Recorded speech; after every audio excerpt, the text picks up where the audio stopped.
La colère. Tant de choses peuvent mettre en colère. Moi-même, le fait qu'un film soit diffusé en plein cadre alors qu'il a été tourné en cinémascope me met dans une inextinguible rage. Mais c'est ce qu'on appelle une colère de niche. Les colères plus répandues, dans ce contexte de confinement, nous allons en parler de suite avec Frédéric Gobin, psychologue à l'hôpital Henri Laborie de Poitiers. Générique.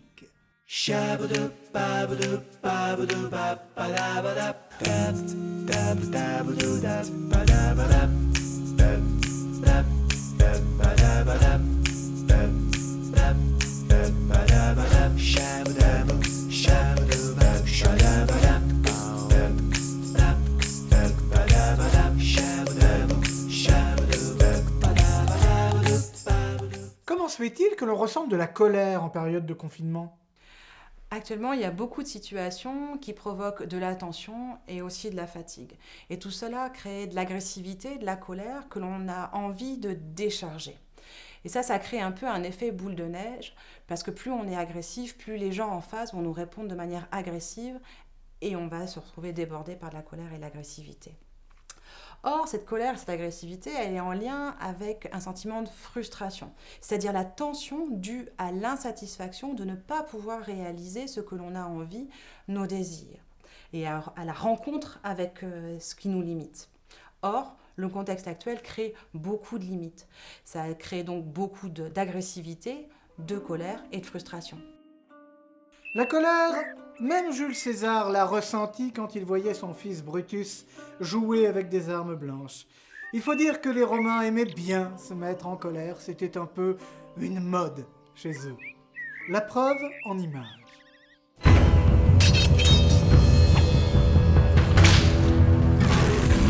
Clotus, jamais d'imprévus. 3 mois qu'on est enfermé. J'en peux plus, je veux sortir d'ici.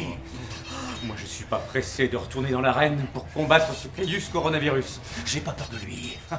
Je préfère sortir parce qu'éclater des tronches, c'est ce qui me permet de faire vivre ma petite famille. Julius Hypertondus, on raconte qu'il brûle les poumons, qu'il détruit les intestins, qu'il arrache les langues. Moi, je reste ici. Mais j'en ai marre de cette activité partiellus. Je serais prêt à bouffer du lion et sa cache avec. Je veux sortir. Tiens, regarde. Il vient de lui mettre les doigts dans les narines. Gainage. Oh Dieu! Mais pour combien de temps devrions-nous rester encore ici? Oh Jupiter! Bon, ça va? On se calme? Si un jour on doit vraiment sortir d'ici, promets-moi une chose. C'est de toujours conserver une petite distance de sécurité avec nos adversaires. Mais t'as qu'à mettre un casque! Mais tu sais bien qu'on nous équipe de protection complètement ridiculus! En quoi je suis protégé avec ma jupette râle-bonbon? Vous deux, c'est à votre tour. Ave impératrice, ceux qui vont mourir ici ont une petite question à te poser. Eh bien, gladiateur, parlez, je vous écoute. Dites-moi, votre impériale beauté, auriez-vous la douce générosité de nous fournir en casque, ainsi qu'en manchette en cuir de qualité?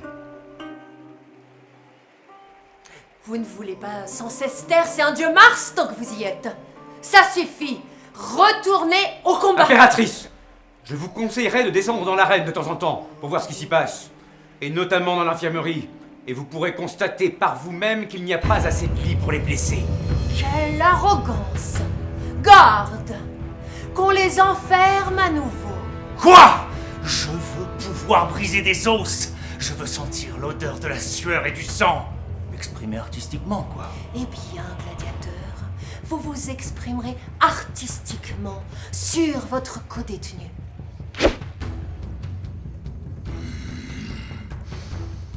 Oh Dieu.